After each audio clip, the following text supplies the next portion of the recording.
रसूल पाक का विशाल हुआ ना, हजरत बिलाल ने मुंह से लफ्ज ही कोई नहीं अदा किया। किसी ने अपना दुखड़ा किसी अंदाज में सुना लिया। हजरत उमर ने कहा, जिसने कहा हुजूर विशाल करके गर्दन उड़ा दूंगा। हजरत उस्मान गनी ने कहा, खबरदार कोई मुझे आके ना बताए कि मुस्तफा विशाल कर गए। हजरत अली मुर्तज़ा रज़ी अल्लाह तआला अन्हु ने फरमाया, ना भाई मेरे मुस्तफा पर तो मौत आती नहीं जिस तरह आप लोगों पे। सब लोगों ने अपने अपने इजहार कर लिए ना, बिलाल ने किसी को दुख बताया ही नहीं। एक कोने में बैठ के ना हजरत बिलाल अकेले आंसू बहाते रहे, किसी को बताया ही नहीं, अकेले रोए। एक शख्स कहने लगा, यार बिलाल बोलता नहीं। कहा, ना बुलाओ इसे।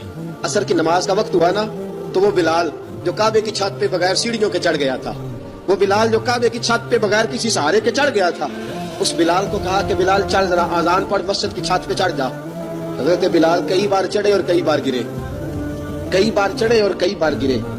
हजरत बिलाल हबशी रज़ी अल्लाह तआला ने आवाज दी, कहा, सलमान मेरी मदद करना, मेरी मदद करना, मुझसे चढ़ा नहीं जाता, अब मुझसे जाया नहीं जाता। जनाब सलमान फारसी ने भी सवाल नहीं पूछा कि बिलाल तू बीमार है, ये नहीं पूछा।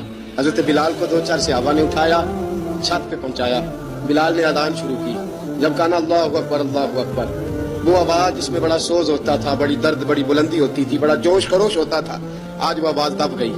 जब बिलाल ने कहा ना अशहदु अल्ला इलाहा इल्लल्लाह, हजरत बिलाल रज़ी अल्लाह तआला अन्हु ने थोड़ी देर रुक के सांस लिया।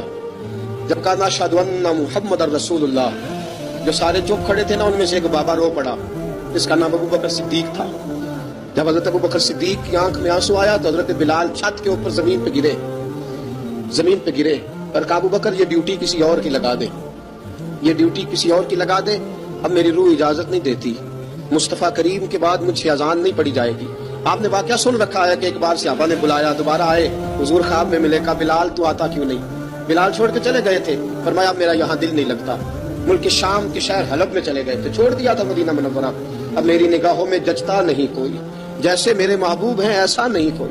हुजूर ख्वाब में मिले, आए मदीने। हजरत बिलाल आखिरी बार, लोगों ने कहा अजान पढ़ो, कहा मुझे वो अजान भूल ही गई है जो मुझे मुस्तफा करीम के जमाने में पढ़ा करता था, मुझसे नहीं पढ़ी जाती, ना मुझे कहो, मैं कैसे पढ़ूं?